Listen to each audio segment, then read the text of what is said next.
সচেতনমূলক video. এই রাস্তাটা হচ্ছে টঙ্গী কলেজ গেট থেকে বিএনএস পর্যন্ত বিআরটি প্রকল্প ব্রিজ। এটা এই ব্রিজ দিয়ে প্রচুর মোটরসাইকেল আরোহী চলাচল করেন। বিশেষ করে আমি তাদের উদ্দেশ্যে বলবো, ও যে বলতে না বলতে চলে আসছে।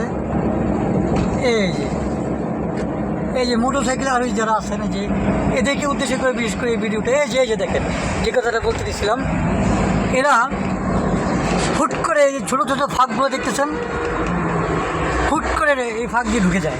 অর্থাৎ চলতি গাড়ি, রানিং গাড়ি, তার ডানে বামে পিছনে ভালো করে দেখে না, হুট করে একটা গাড়িকে ওভারটেক করে এসা এই চিপা দিয়ে ঢুকে দেয়। যে লেন দিয়ে যাচ্ছে, লেনটা একটু জ্যাম মনে করতেছে, জ্যামটাকে উপলব্ধি করে সে আরেক লাইন দিয়ে ঢুকে দিচ্ছে, গাড়ি পাশের লাইন দিয়ে ঢুকে দিচ্ছে এইভাবে। তো যখন এইভাবে ঢুকায়, তার এটা ধারণা হয় না যে পিছনে তো অন্য একটা চলতি গাড়ি আসতে পারে, আমাকে যে কোনো সময় সে হিট করতে পারে বা অ্যাক্সিডেন্ট করতে পারে। এই কথাটা সে একবার চিন্তা করে না। তো যখন চিন্তা না করে এইভাবে ঢুকিয়ে দেয়, অহরহ এই বিআরটি প্রকল্পে দুর্ঘটনা ঘটতেছে, অনেক মোটরসাইকেলে অ্যাক্সিডেন্ট করতেছে। এই যে এইভাবে, এই যে দেখেন কীভাবে চলে গেলো, এই যে দেখেন দুইটা মোটরসাইকেল চিপা দিয়ে কীভাবে চলে গেলো। ঠিক এখন আমরা যদি এই গাড়িটাকে লাগিয়ে দিতাম, দোষটা কার হতো? নিশ্চয়ই আমাদের ড্রাইভার সাহেবের হতো। কিন্তু আমাদের ড্রাইভার সাহেবের কি দোষটা আদৌ আছে?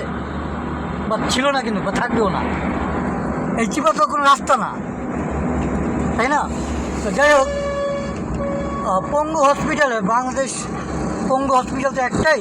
তো এই পঙ্গু হসপিটালের সরকারি রেজিস্টার মোতাবেক তাদের যত রুগী আছে, 90% রুগী মোটরসাইকেল অ্যাক্সিডেন্ট।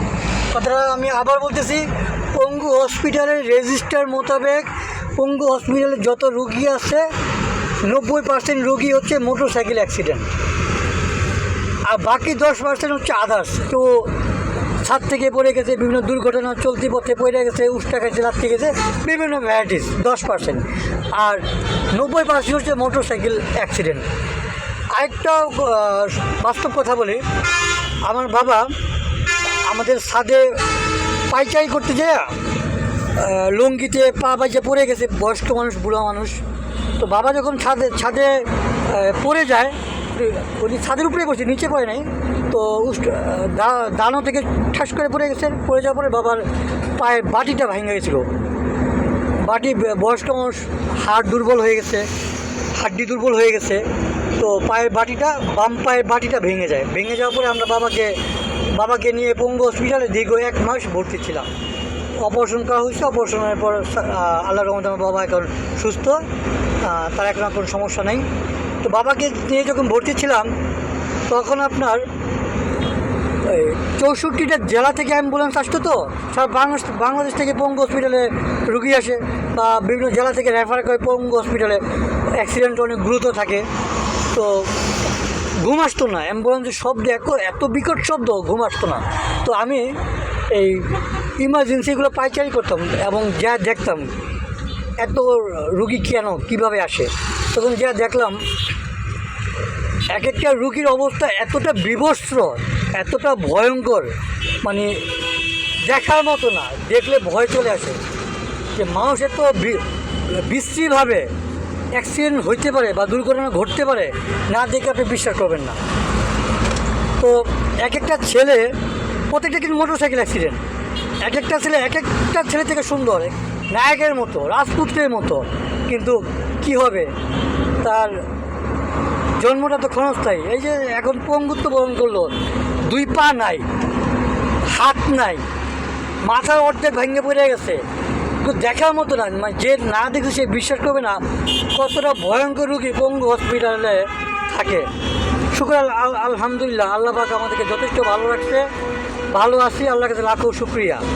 তো ভাই, আপনারা যারা মোটরসাইকেল চালান, সাবধান অবলম্বন করে চালাবেন, হুটহাট ওভারটেক করবেন না। একটি দুর্ঘটনা সারা জীবনের কান্না। আপনার জন্য, আপনার ফ্যামিলি, সারা জীবনের জন্য, আপনি যেমন পঙ্গুত্ব বরণ করছেন, আপনার ফ্যামিলিও অর্থনৈতিক পঙ্গুত্ব বরণ করে আপনার কারণে। আপনাকে দেখতে দেখতে, আপনাকে চিকিৎসা করাতে করতে আপনার ফ্যামিলিও কিন্তু পঙ্গুত্ব বরণ করতেছে, প্রতিবন্ধী হয়ে যাচ্ছে। একজনের জন্য পুরো ফ্যামিলিটাই ধ্বংস। তো ভাই শুধু আপনি নিজের চিন্তা করেন না, ফ্যামিলির প্রত্যেকটা মেম্বারের চিন্তা করেন, বাবা মার জন্য চিন্তা করেন, ওয়াইফের জন্য চিন্তা করেন, ছেলে সন্তানের জন্য চিন্তা করে তারপরে মোটরসাইকেলটা চালান। আপনি 5টা মিনিট পর বাসায় গেলে কোনো ক্ষতি হবে না, কিন্তু আপনি 5 মিনিটের জন্য যে স্পিডে যে রং রুটে গাড়ি চালাচ্ছেন তাতে সারা জীবনের জন্য আপনি পঙ্গুত্ব বহন করতেছেন এবং আপনার ফ্যামিলিকেও পঙ্গুত্ব বহন করাচ্ছেন আপনি নিজেই। অতএব মোটরসাইকেল ভাইদের জন্য থাকবে শুভকামনা। আপনারা সুন্দর করে মোটরসাইকেল চালাবেন, হেলমেট পরে মোটরসাইকেল চালাবেন, আইন কানুন মেনে চালাবেন। ধন্যবাদ সবাইকে।